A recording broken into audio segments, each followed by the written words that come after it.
Goodbye, Camellia. Shelo man daw ang pagbasa. Shelo.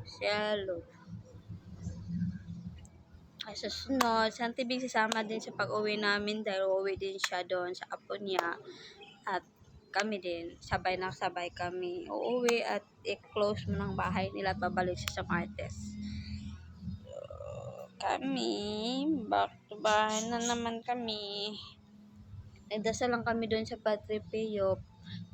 Nagbisita lang kami doon. Wala na kaming ginawa. Pagkatapos doon pumunta doon, nagdasal, nagbisita doon sa may chapel nila.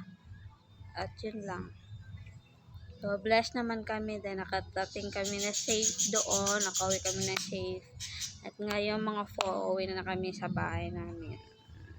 So, next gala ulit. Bye mo na mga Omega. So, thank you for watching, guys.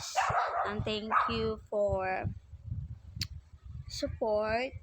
Please subscribe my YouTube channel, Precious Mika Birthday. And please like and click the button. So, goodbye mga Omega.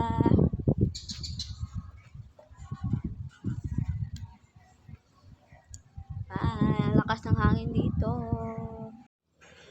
So, pasya muna kami mga Omega. So, ito yung front nila.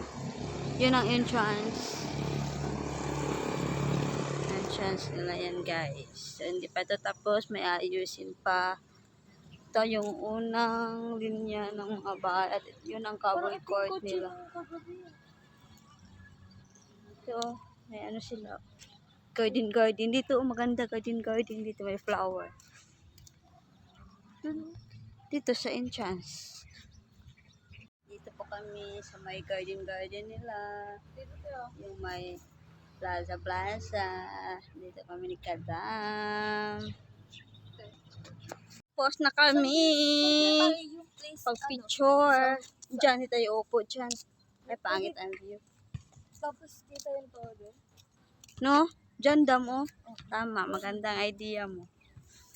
Kumbaga parang paganto. Naghanap kami ng view, guys. Bago kami uuwi, may remembrance kami. Ganito. Sige.